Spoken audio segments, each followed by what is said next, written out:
Oh, beautiful gold rush with your sparkling top prize, you surely are a sight for sore eyes. And jackpot slots with your chance of $75,000 winners. Oh, how I'd take you for a candlelight dinner. Sounds like people are really loving the new February instant games from the Tennessee Lottery. Play today for your chance to win up to $5 million, only from the Tennessee Lottery. Game-changing fun. Please play responsibly. When Cynthia came to TurboTax, she just launched her new side gig, a true crime podcast. I'm a first-rate detective with a golden voice. As her TurboTax expert, I made her second income count by guaranteeing 100% accurate filing and her maximum refund. What did she do with that refund? Find out next week. Switch to Intuit TurboTax and make your moves count. See guarantee details at turbotax.com/guarantees. Experts only available with TurboTax Live.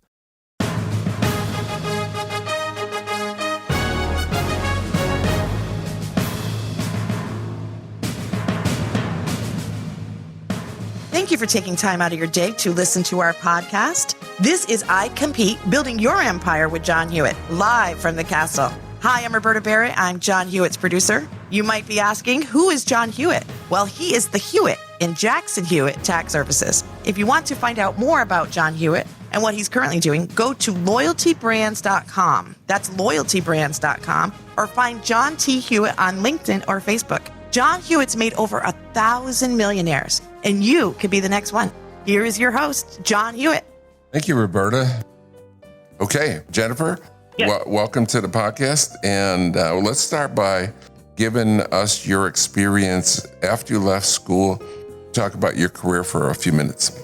Okay. So I got my degree in health administration, health management.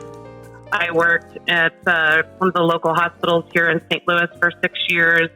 I come from a family of physicians, so I have a lot of passion for healthcare. And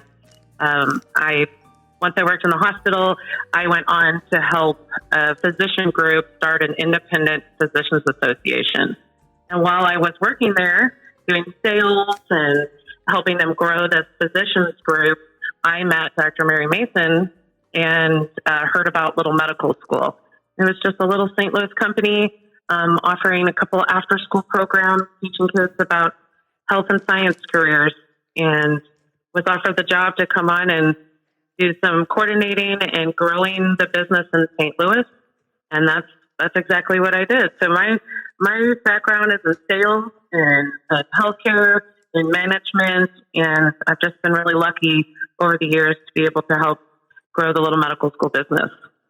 Awesome. What year did you join Little Medical School? That was back in 8 years. I think that was 2013. Okay. Well, tell us about when Little Medical School started and who started it. So Dr. Mary Mason started Little Medical School in 2010. And what she wanted to do was just kind of help educate kids about different health and science careers, educate kids about how their bodies work, some basic life-saving skills. So it just started, she just wrote our program called Little Medical School.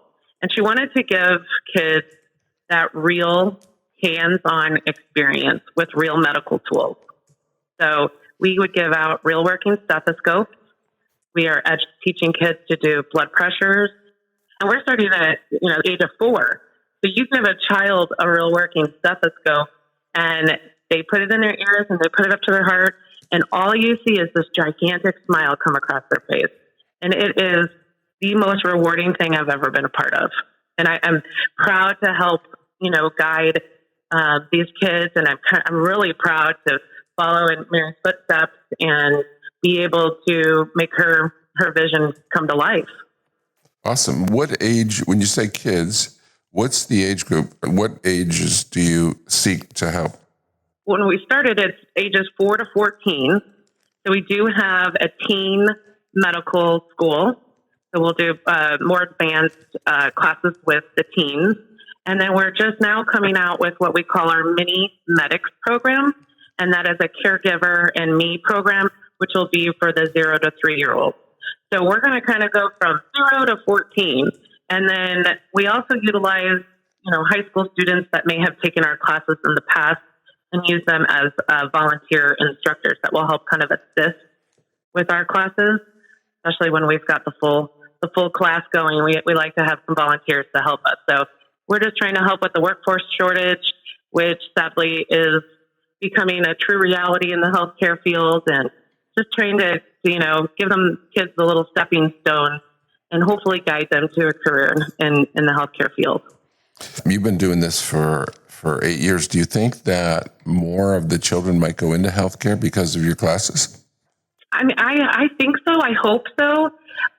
I know we have had some students come back that are now going into medical school, which, really makes us feel good that we've done something that is, stuck in their minds over the past few years, that we've taught them something that said, hey, I want to be a vet. I want to be a doctor or a nurse or a pharmacist. We have so many different offerings that, we're not just sticking just to doctors. It could be anything, a nutritionist, a dentist, just trying to get some excitement out there, because we are going to need a lot of nurses and a lot of doctors and the radiologists and all the people that are in the healthcare field. So yeah, I do think that we are going to get some kids to come back and go in through medical school or nursing school or pharmacy school, whatever it may be. Now, the word school is unclear, because when you think of a school, you think about a physical facility. So do you operate a physical facility and or roving classes? How does it work? So we kind of get a little bit of both. So we're the corporate office here in St. Louis, and we do host classes in our brick and mortar, but then we also we're mobile. So we call on schools after school programs and say, hey, we've got this amazing program educating kids about health and science careers. Could we be a part of your after school program? And so we go to all sorts of schools in their after school programs. We help Boy Scouts and Girl Scouts earn various badges. We do in-school field trips, birthday parties, summer camps. And so we've been able to kind of go all over the place: community centers, churches, Parks and Recs department. We've kind of just want to go everywhere, hospitals. And so we've been pretty successful in kind of getting out there and getting these programs into the hands of our youth. So is there an average size class or typical size class of how many students? Yes. So we cap it at 12. Since COVID, we've had to bring it down to 10. And, so we can social distance. But our minimum is 4 students and our max is 12. And so that keeps it, manageable for our instructors. We do utilize some medical students. We have some retired doctors that teach for us. And so we always try to keep it manageable, especially when you've got young kids. Well, it sounds like you've had it in dozens of different kinds of facilities, if not hundreds. It must have very minimum requirements of what you need at a facility. That is true. All we need are tables and chairs. We don't require any electronics. The whole goal that Dr. Mason had was to kind of get kids away from the screen, the electronics, for an hour. And which I think what drew me to it most is, kids right now are just always have their faces in a phone or a computer or an iPad. And with our programming, we don't use any of that. I could go and teach the classes in the middle of a park, no problem. We bring all the supplies. We role play calling 911, the different scenarios that they're going to go through. We role play the digestive system. It's really a hands-on kind of role play experience for them. Now, saying that, you said do you actually ever do it outside? We do. Yeah, we have a wilderness program, wilderness medicine. So teaching kids how to splint, a broken leg in the wild, or how to be rescued in the wild. So we do offer, some of our programs outside, and we have a sports medicine program that we've done with some sporting groups, camps that are around town. So maybe they'll learn a little bit about soccer, and then they'll come to us and we'll teach them about, what their bodies are going through when they're playing these sports and the types of injuries they could have. You mentioned an hour. Is every class an hour?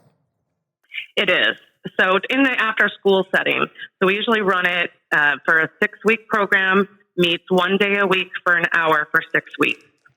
And then for summer, we offer half-day camps for a week and then full-day camps. So parents can send them early in the morning, pick them up later in the afternoon, and do a nice full day of camp, which we've been doing all summer this summer. It's been great being able to be back in person with everybody. Does everyone have to bring their lunch, or do you provide lunches for the students? No, we ask that they bring their lunch because, with kids with allergies, we want to make sure we're very careful. So they do bring bottles of water, a snack, and then a lunch. And that will help get them through the day. We take multiple breaks. We don't want this to be, it's not a lot of lecture. We want kids to come in and, do a little bit of talk. We do a white coat ceremony at the beginning of our program where the kids get their white coat and kind of make it real like, medical school is. And then they get their name tags. And if it's our vet program, they'll get their stuffed animal dog that they adopt. And they learn how to care for that animal as a vet would throughout the week, or our cat program or our new horse program. We've got a lot going on. It's a lot of fun. So when you say white coats, all week long they wear white coats? They do, if they want to.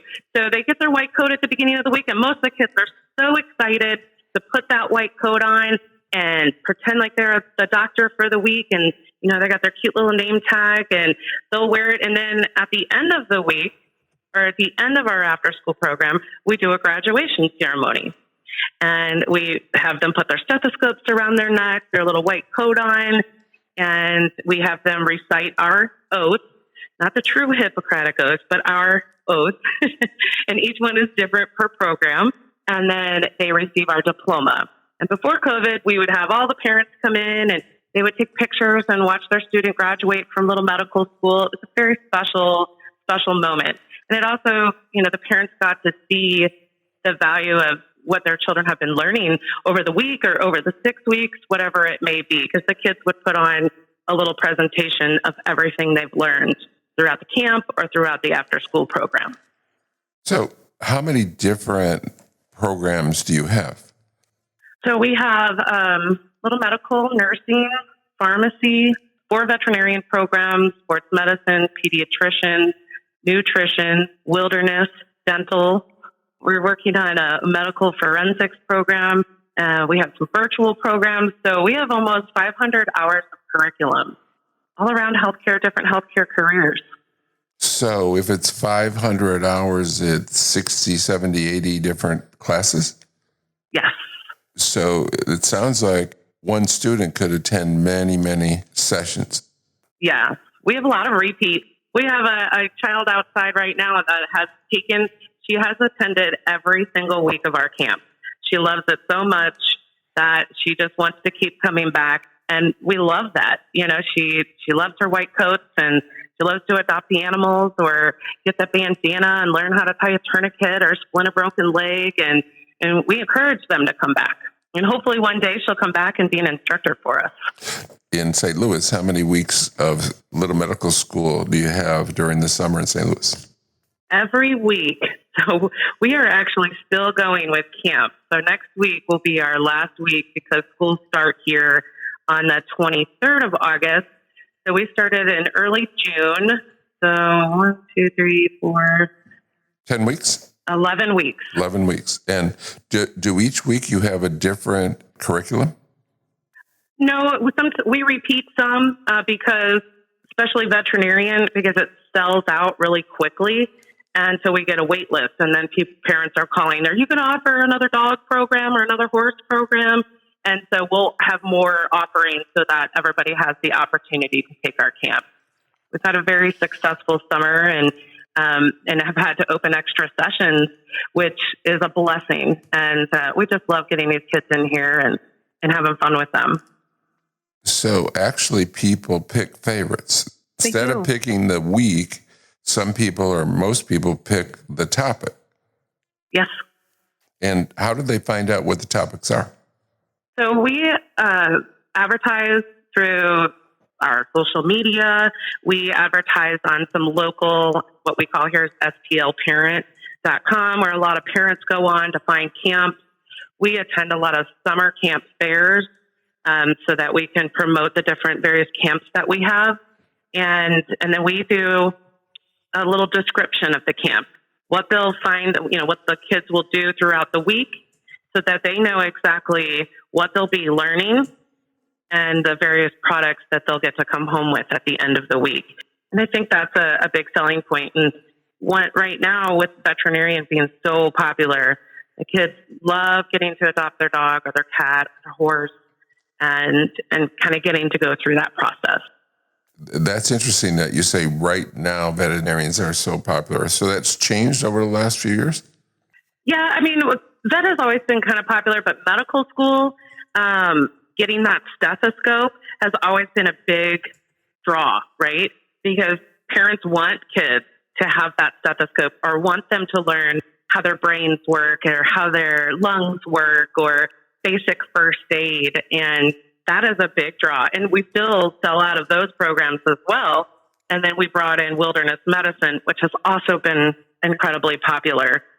Getting the kids outside, teaching them about poison ivy and poison oak and, what you can and can't eat in the wild. And they get to learn about floods and lightning and all sorts of really interesting and fun topics. And they go home and they talk to mom and dad about it. That's really what matters, is that they're learning and retaining. So do they leave class with a stethoscope and a white coat? They do. They leave at the end of the week at graduation. They'll go home with that diploma, the white coat, and the stethoscope. But then throughout each day, they get to go home with other items. It could be our organ sticker set, where they put all the organs, that they use for breathing. And then they'll put on the organs that they use for digestion. And then we have pen lights and that nurses would use and doctors would use. And they learn how to suture and tie knots. We have a surgery class. So I had curved needles made with blunt ends to protect our kids.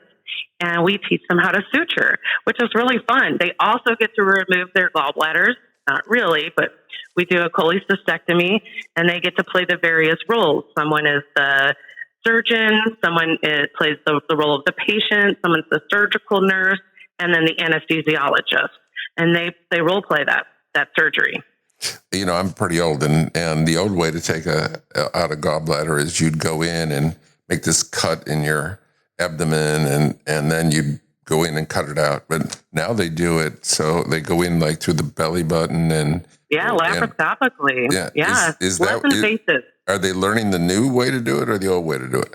Well, we do. We talk about laparoscopic surgery and as opposed to what it used to be like. And then we're also coming up with a class. I'm not sure if you're aware of Da Vinci. It's the robotics that assist with surgeries now. And so we're going to come up with a class on that whole robot that can do surgery, which is kind of cool. But yeah, we try to give them that real experience. We try to teach them what it's really like in the OR and what does an anesthesiologist, what is their role? What do they monitor? What does a surgical nurse do? What kind of tools are they passing to the surgeon? And what are the fees for a full day each week and half day each week, typically? Well, here in St. Louis, and now we do have franchises kind of throughout the United States. It does vary on where they live, but here in St. Louis, for a half-day camp, it is $150. And for a full-day camp, it is $300. And if you're in the after-school setting, it is around $100. 6-week program. We've talked mostly about summer school. So there's 42 weeks left in the year. So Now summer school ends in August and September comes. What does your business do in September? What kind of classes do you run during the school year? So what we do is we call on the schools. We call on larger districts, smaller schools, and we say, hey, we've got this, these amazing programs. We give them our course catalog. And a lot of times the schools will say, we want little medical school. Will you run that for 6 weeks?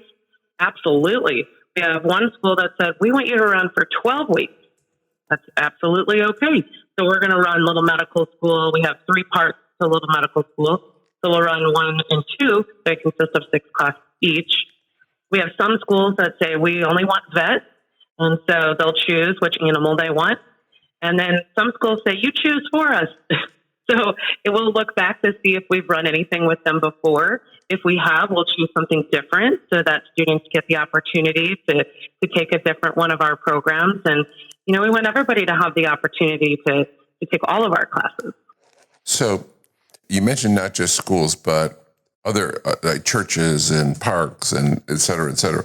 So you're not just doing after school. How do you market and find other facilities?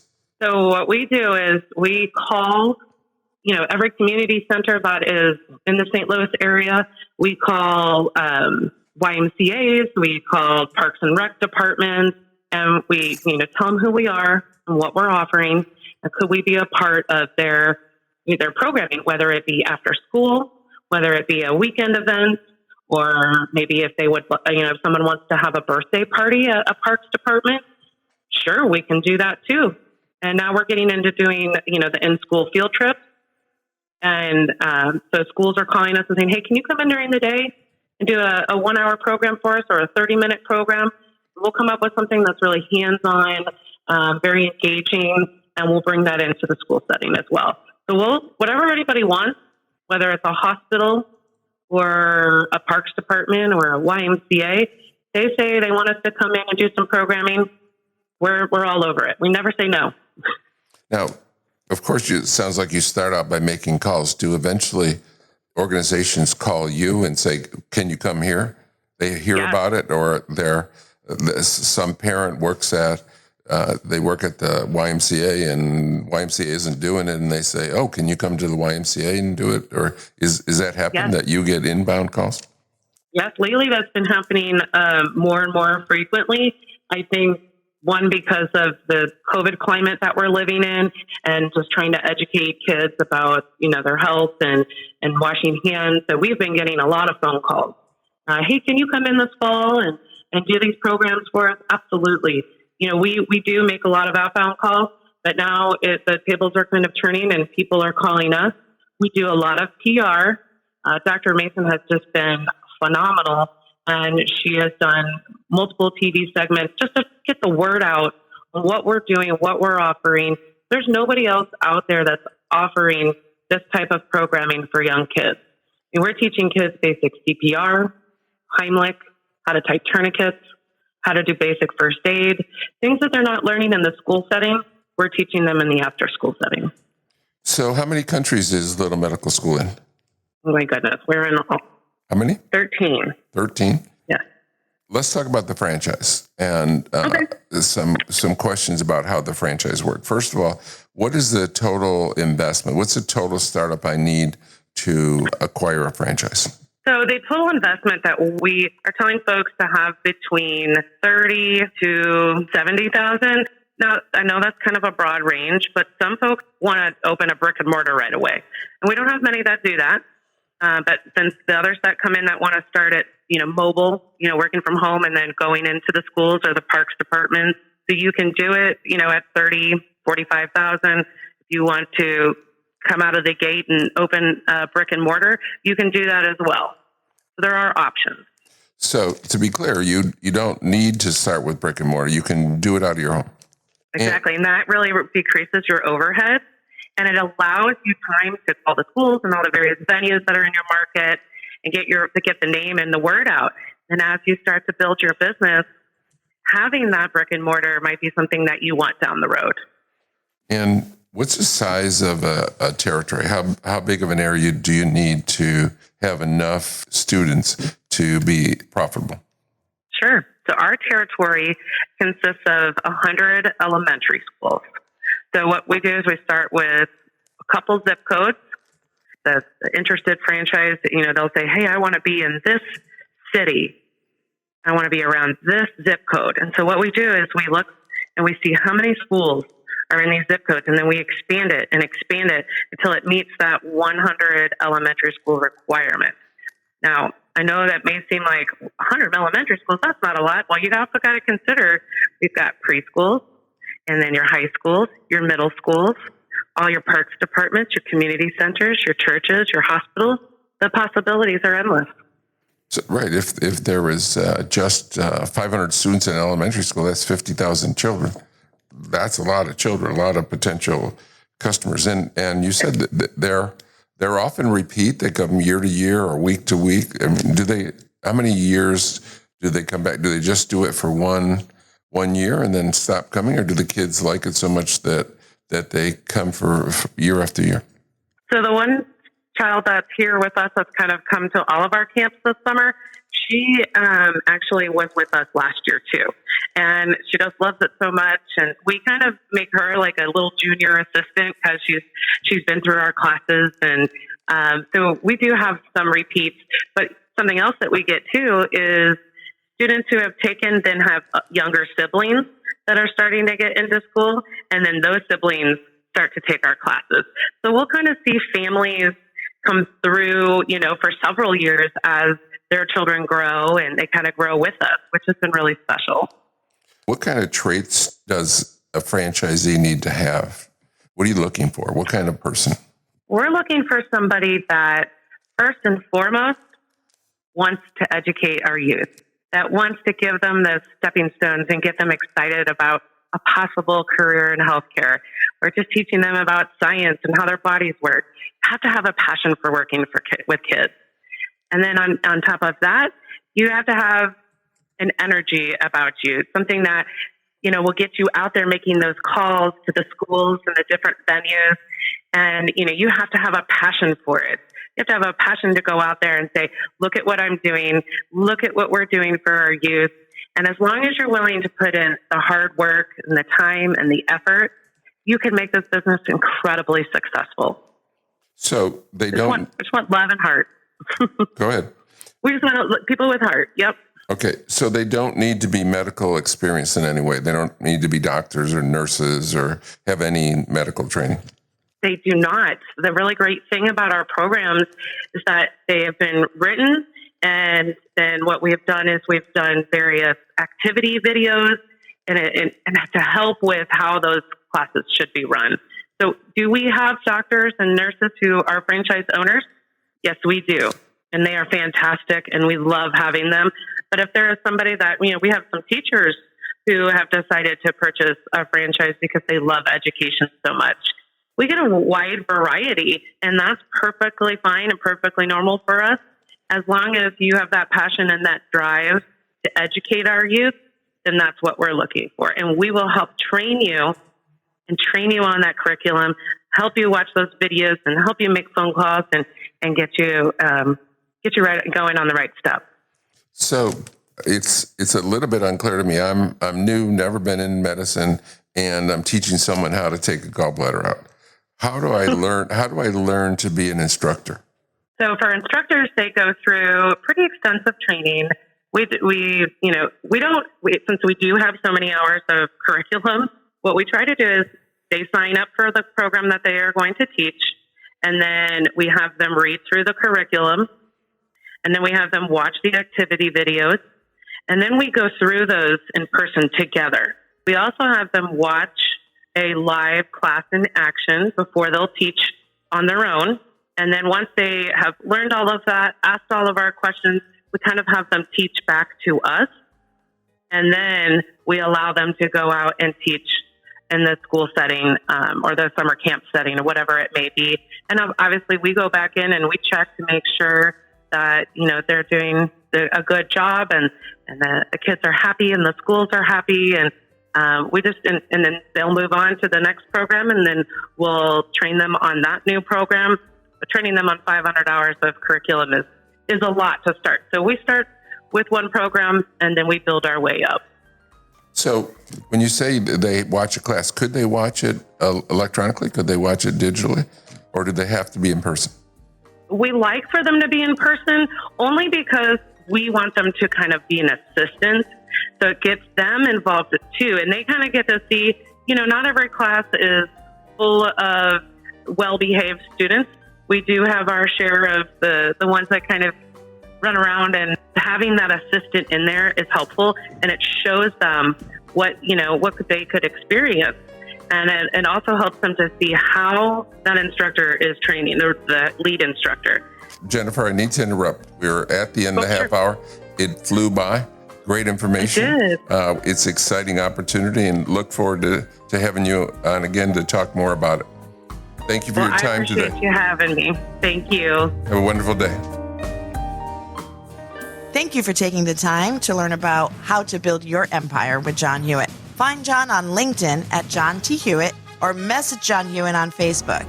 This is I Compete, live from the castle, building your empire with John Hewitt. Don't miss new episodes every Monday by subscribing on Apple Podcasts, Spotify, cpnshows.com, or wherever you listen to podcasts. Until next time, this was I Compete, building your empire with John Hewitt.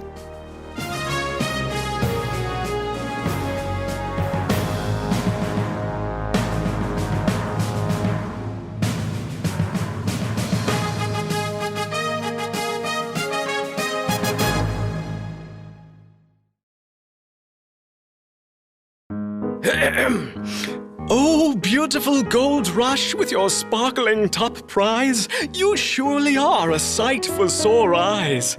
And jackpot slots with your chance of $75,000 winners. Oh, how I'd take you for a candlelight dinner. Sounds like people are really loving the new February instant games from the Tennessee Lottery. Play today for your chance to win up to $5 million, only from the Tennessee Lottery. Game-changing fun. Please play responsibly. When Cynthia came to TurboTax, she had just launched her new side gig, a true crime podcast. I'm a first-rate detective with a golden voice. As her TurboTax expert, I made her second income count by guaranteeing 100% accurate filing and her maximum refund. What did she do with that refund? Find out next week. Switch to Intuit TurboTax and make your moves count. See guarantee details at turbotax.com/guarantees. Experts only available with TurboTax Live.